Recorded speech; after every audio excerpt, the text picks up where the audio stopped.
This lesson is for right hand articulation on classical guitar, and so we're going to go over a couple of different topics related to right hand articulation. We're going to talk about legato versus staccato articulation in the right hand, or detached playing as well. Pizzicato, muting with the right hand for rests and silences. And also rolling chords versus strumming chords or versus rasgueado. So just like a basic overview of right hand articulation. We're not going to go into any extended techniques like right hand harmonics or anything like that.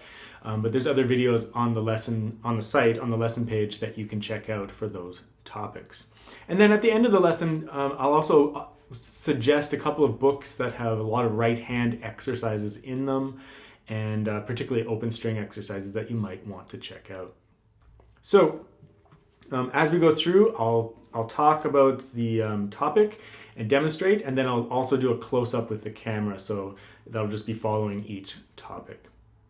So legato versus staccato articulation. Legato and staccato does involve the left hand as well, but today we are talking and focusing on right hand articulation, so it'll primarily be an exercise in the right hand. On a basic level, legato means that the sound is going to be as continuous as possible. So in guitar, in the right hand, that means spending as little time on the string as possible, because if we play a string and then we put our finger back on the string,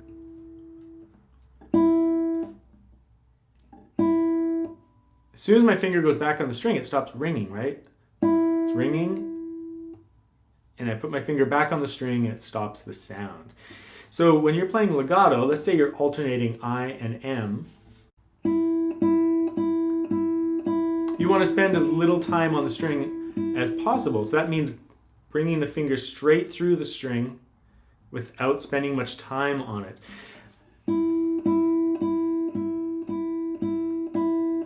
As opposed to staccato. On staccato, our finger is going to play, and then immediately the next finger will stop the sound.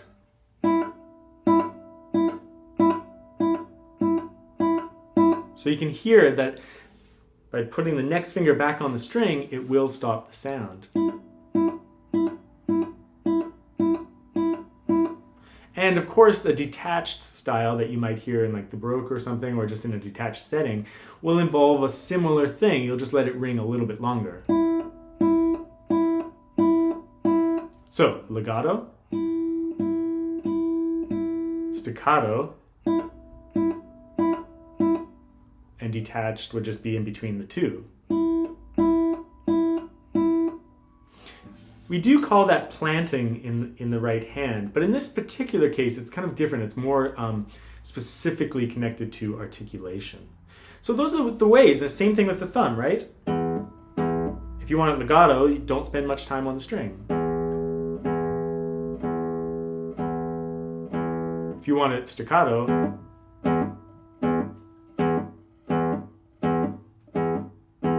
think about guitar, there's lots of sympathetic like vibrations on the other strings, so you have to be careful about that.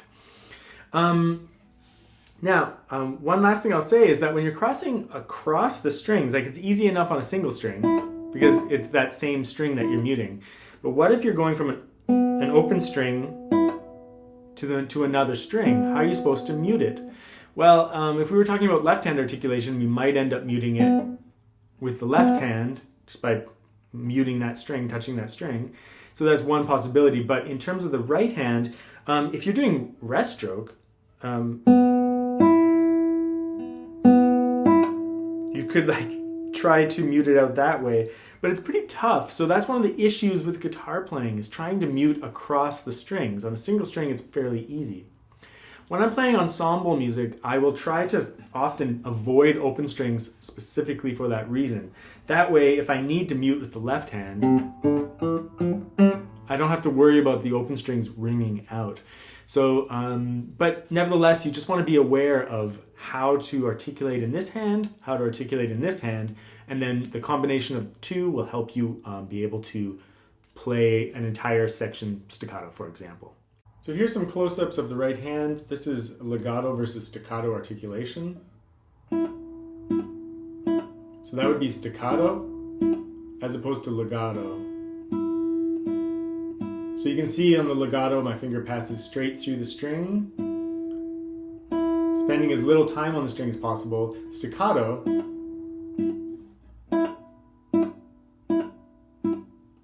my finger touches the string, stopping the sound. Same thing with the thumb. Legato, staccato.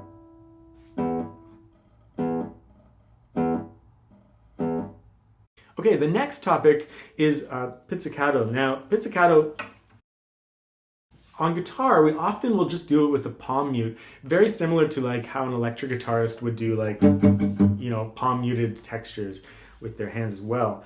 So like, for example, instead of this,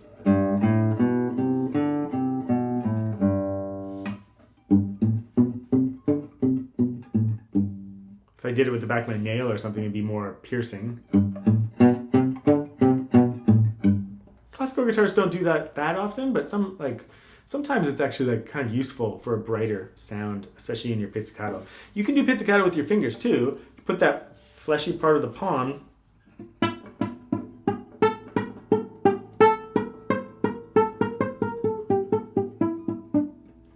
by doing that similar thing instead of. You'll notice though with the palm mute that if you're too far away from the bridge, doesn't make any sound.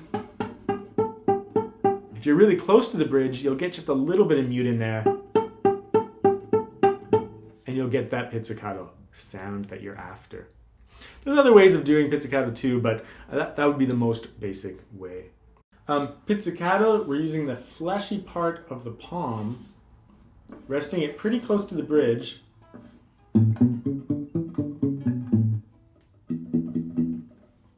Without.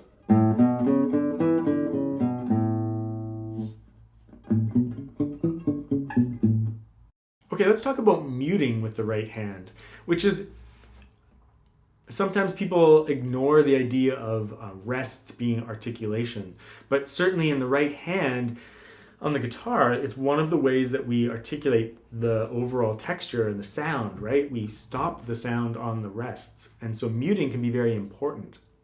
For example, like Schorre's Opus 60 number 6 Etude, which is in my classical etudes PDF ebook, or just in various books, of course.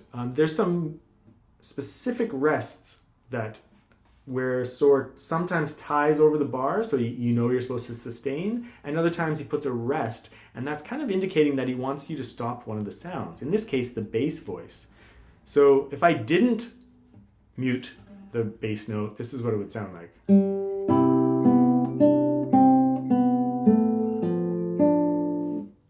But if I do mute the bass note, so you can see I put my thumb back on that fifth string. So it really cleans up that bass sound and gives it a muted feeling.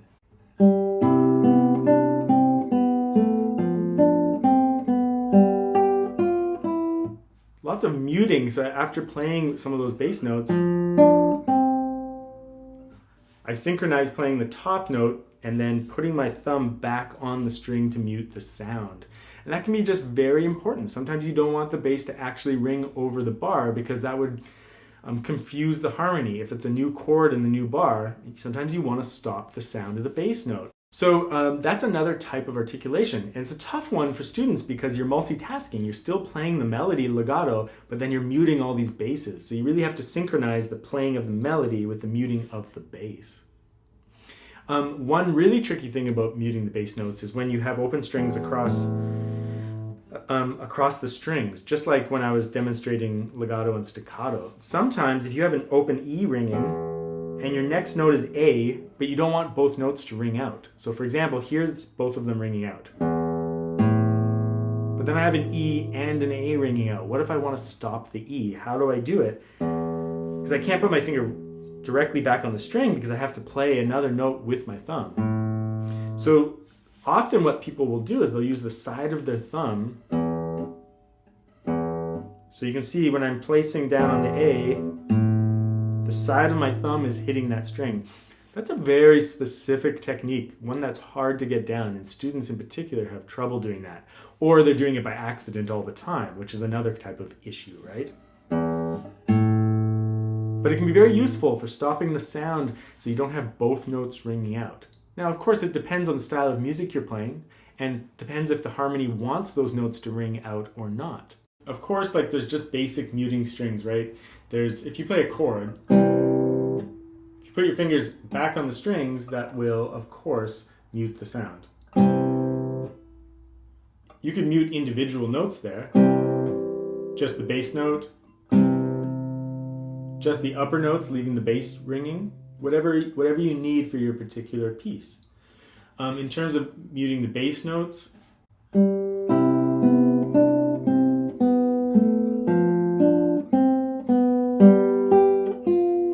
so you can see I keep putting my thumb back on those strings, right, to stop the sound.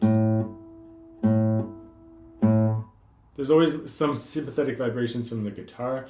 When I was talking about going across the strings, you can see this. I play that open bass E, and when I put my finger on the A string, I'm going to mute it with the back of my thumb.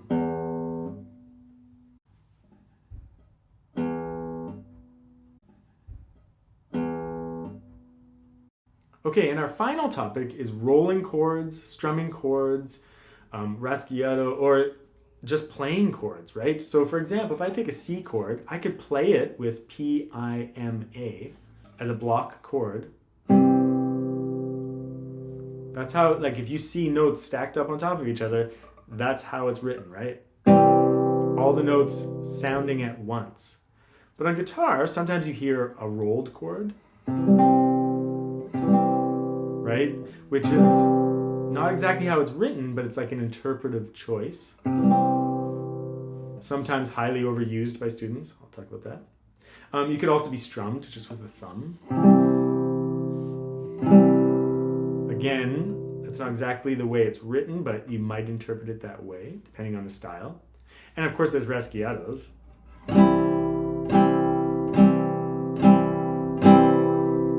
Which has a very different sound too, a much brighter, more aggressive sound. So let's talk about each one of these. First, rolling chords, or like playing block chords, is pretty straightforward. You play them all at the same time. If you have good technique, then you have to have that thumb in front of the fingers, and you just play all of them at once. Sometimes students need to work on that a little bit to get them all at once, but that's the basic idea. You definitely want to know how to do that, because sometimes that's what it should be. That's what the way it's written, and rhythmically speaking, those notes are supposed to occur on that beat. So if you're rolling, you have to be careful. That's kind of spreading the notes across a wider section of the beat. So you want to be a little bit careful about that. Sometimes the notes should occur right on the beginning of that beat. Rolling chords is just like an arpeggio. P-I-M-A. Playing them one at a time, right? Thumb, index, middle, A. Except we're doing it a little bit faster. It's very relaxed. Students sometimes have a trouble doing this, or they do it more easily than they do a block chord. Now, the one thing I'll say about the rolling the chords is remember that it's an actual expressive effect. It's an articulation. You should be meaning to do it. Guitarists have a real problem that they do it all the time for no reason, and they haven't thought about it. Essentially, my recommendation to you is that you have to be meaning to do what you're doing. Don't just let your fingers decide how the music's going to sound. If you want it to be rolled, then that has to be a conscious choice on your part. Now, and some, if you're more on the academic side or professional side, then you might also want to make sure that it's historically informed, that it's the intention of the composer. There's a whole bunch, or it's not ruining the integrity of the melody or the rhythm of the piece. So you really want to be aware of those things. But as a beginner, just know if you're doing it or not. Don't do it just because your hand likes doing it. Make the choice to do it if that's the expressive effect that you want. Strumming is the same thing. I mean, like if you mean to strum the end of a chord, end of a piece, for example, fine. Or maybe you want it to be nice and clean and just like a piano, pushing the keys down all together. And then rasgueado, same thing, like especially with with this, it's like you want to make sure that it's appropriate stylistically. Like if you're playing a flamenco piece, yes, of course, it probably will be. But in other cases, like maybe it's not so appropriate if you're playing a really nice texture and then you have this kind of gross sounding bright chord. So you want to make sure that it's appropriate for that. So a solid chord, you're going to play all of them at once. Just by bringing the hand in, right? A rolled chord is very similar to an arpeggio, but it's a little bit more simultaneous. Strumming is like basic.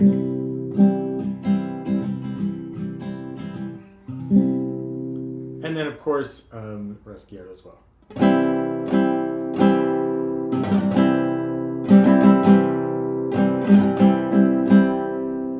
Each one having its own benefit, but it's a type of articulation. It's different ways to play a basic chord. Okay, so the last thing I wanted to talk about is just a recommendation for students regarding right hand articulation practice. My recommendation is to practice things on open strings. So for example, in my technique book, which is available as a PDF or as a hard copy, there's 100 open string exercises. And those 100 open string exercises range from just like playing single strings to all sorts of arpeggio patterns, just like lots of open string opportunities to try things out. And of course, when you do that, you can try out different articulations on open strings. If you're trying to do it always with the left hand involved, that's a whole nother set of issues. Now I have lots of lessons on the site that talk about how to play legato in terms of both the left and the right hand, how both of them can benefit legato or mess up legato, right? But sometimes you just need dedicated practice for one of your hands, and the right hand, there's only so many combinations of what it can do over here. So really getting the right hand to work on automatic pilot and to listen to what your brain wants is a really important thing, because sometimes in guitar we have so many complex things happening in the left hand that we forget about the right hand. So if you can practice right hand exercises on their own, get your right hand organized and get the muscle memory there and get it listening to what you, or being able to control your hand. So when you send a message to your hand saying, I want it articulated like this, your hand just automatically does it. So open right hand string exercises are really great for that. So you might want to check out my book. Not a lot of other books have a ton of open string exercises. There's a couple in Pumping Nylon and a couple in the Bible of Classical Guitar Technique, but I really like, that's one of the reasons I made my book, is I wanted a huge section on open string exercises because I think it's neglected a lot. So I hope you found that video useful. I'll be doing a couple of other right hand videos, one about practicing the right hand separately, which is kind of what I just talked about.